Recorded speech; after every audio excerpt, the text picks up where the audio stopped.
ma vie a été bouleversée par cet événement, bien évidemment, parce que moi, quand j'ai adhéré au Parti Socialiste, il faisait 3% des voix, donc c'était pas par opportunisme, c'est le moins qu'on puisse dire. Et donc, et puis petit à petit, quelques semaines après, je devenais député de la ville. Bon, donc évidemment, c'était pour moi aussi une révolution, bien que peut-être pas forcément programmée sur le plan de la carrière, je dirais.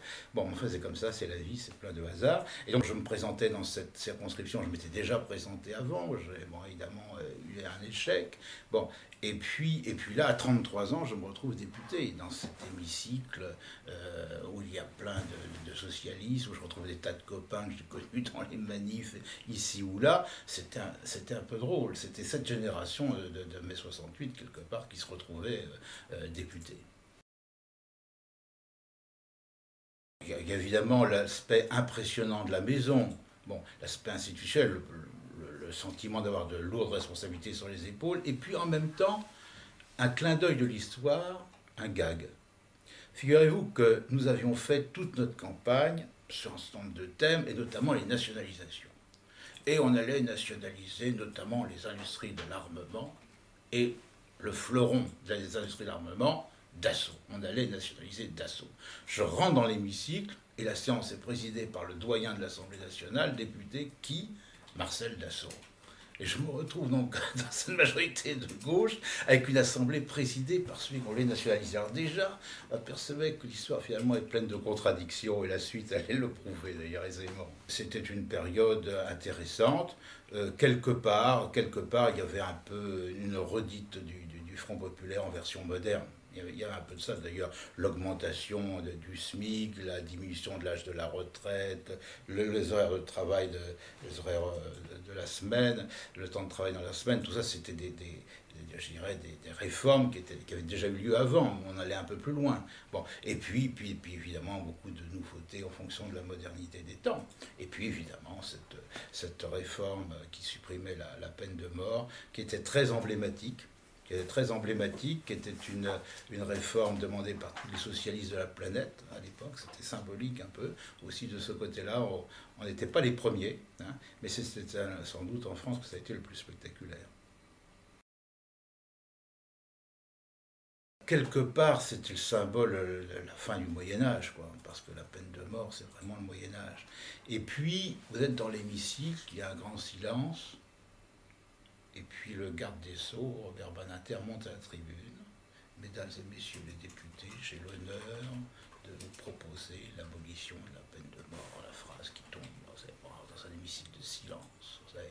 Et donc là, on a senti là aussi qu'il y avait un moment historique qui passait, qu'il y avait un souffle qui passait. Hein. Au-delà même de l'orateur, il y avait aussi la symbolique gigantesque de la fin de cette loi inique. On était tous fiers parce qu'on voyait bien qu'on agissait au niveau de l'histoire, on n'était pas dans la politique bon, quotidienne qu'on peut vivre aujourd'hui. Il y avait quelque chose qui se passait. La France avançait, prenait une autre direction et avançait vers une nouvelle modernité, une modernité sociale, comme aujourd'hui il faut trouver une modernité économique et financière. Il y a une révolution en attente. La création de cet impôt avait d'abord une valeur symbolique, parce qu'au départ, il n'a pas rapporté beaucoup d'argent. Maintenant, oui. Mais au départ, il n'a pas beaucoup rapporté d'argent, parce qu'il n'y avait pas eu l'inflation immobilière qui a modifié beaucoup les choses. Bien. Mais ça avait une valeur symbolique. Si vous voulez, il n'était pas possible d'augmenter les dépenses sociales sans augmenter les recettes. Et quelque part, il fallait qu'au niveau des recettes, il y ait une symbolique de justice. Bon. Et cet ISF, hein, impôt sur les grandes fortunes, à l'époque, IGF, hein, était importante parce qu'il montrait que l'effort dans le pays était partagé. Aujourd'hui, un des gros problèmes de l'actualité, c'est que les Français ont l'impression que l'effort n'est pas partagé. Et donc ça, c'est très important.